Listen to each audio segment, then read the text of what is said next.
Part 11. Playback. Pescadero State Hospital, 3:58 p.m.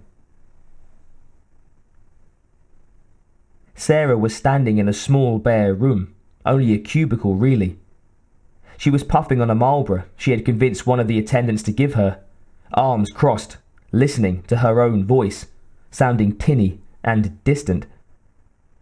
She turned to the video monitor that sat on a roll-around cart across from her and saw herself in it, talking softly into the camera, eyes struggling to focus against the lulling pull of the drugs they'd given her. The tape had been made shortly after she'd been committed. Sarah was amazed at how much fight she had back then. Her former self was saying, "It's like a giant strobe light, burning right through my eyes, but somehow I can still see. Look, you know the dream's the same every night. Why do I have to?" Silberman's patronizing voice spoke on the tape now. He couldn't be seen as he was off to the side, out of the camera's range. "Please, continue."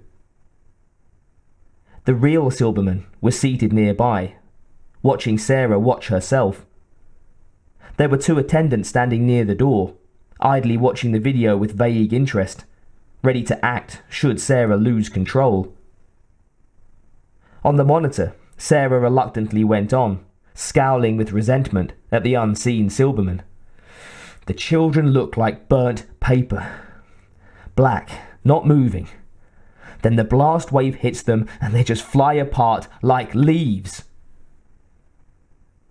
The video Sarah couldn't go on. She was shaking her head, crying.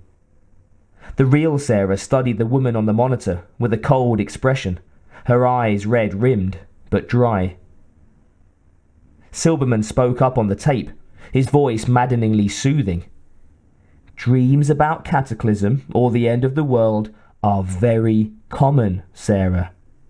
It's not just a dream. It's real, you moron. I know the exact date it happens." "I'm sure it feels very real to you. On August 29th, 1997, it's going to feel pretty fucking real to you too. Anybody not wearing number 2 million sunblock is going to have a real bad day. Get it? Relax now, Sarah." But of course, the Sarah on the monitor could not relax. She furiously writhed, burning with the righteous tone of a mad seer. "You think you're all alive and safe, but you're already dead. Everybody, you're all fucking dead." She was rising out of her chair. An attendant rushed into the camera range and slammed her back down. It had no immediate effect, except to turn up the volume of Sarah's shrieking. "You're the one living in a dream, Silberman, not me, because I know it happens. It happens!" The real Silberman raised the remote control and paused the tape, freezing on Sarah's insanely contorted face. Patient 82 turned away from the screen, her expression stony. She knew Silberman was waiting for an answer. She gathered up whatever sanity was left and presented it to the supercilious bastard, working up a smile that almost made her puke. She managed, at last, to say, "I was afraid and confused. I feel much better now. Clearer." Silberman nodded, mulling it over with a condescending smile, toying with his fountain pen.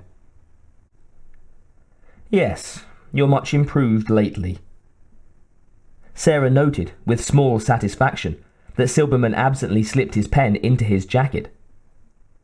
The next thing she did was perhaps the hardest she ever had to do. Be civil to Silberman. "It helps me a lot to have a goal. Something to look forward to." "And what is that?" Silberman asked, surprised again. Sarah hesitated. She glanced at what she guessed was a one-way mirror. She sensed that on the other side was another observation room where the interns from earlier and a couple of staff psychologists were smugly smoking and making occasional notes. If she could only grab a chair and ram it through the glass in their arrogant faces. She stopped herself. This was the most important day of the rest of her life. She had to do anything to get out of here. Crawl on her belly to these fools. Play their stupid games. They were judging her every move, noting every facial tic, measuring her sanity from their hidden rooms. If she just said the right words, like magic, they might let her go. She turned back to Silberman and strained to give him a steady, even smile. You said I could be transferred to the minimum security wing and have visitors if I showed improvement in 6 months. Well, it's been 6 months, and I was looking forward to seeing my son. Silberman slightly rocked back in his chair, balancing for a moment, pondering, then said, I see. Let's go back to what you were saying about these Terminator machines. Now you think they don't exist. The smile started to crack, but Sarah scrambled to shore it up. They don't exist. I see that now, she said as convincingly as she could. Silberman nodded again and scribbled something in a file, then looked at Sarah again, eyes boring into hers. But you've told me on many occasions about how you crushed one in a hydraulic press. If I had, there would have been some evidence. They would have found something at the factory. I see. So you don't believe anymore that the company covered it up? The crucial moment. Silberman's pen lightly tapped on the page, beating out the seconds before Sarah responded. No. Why would they?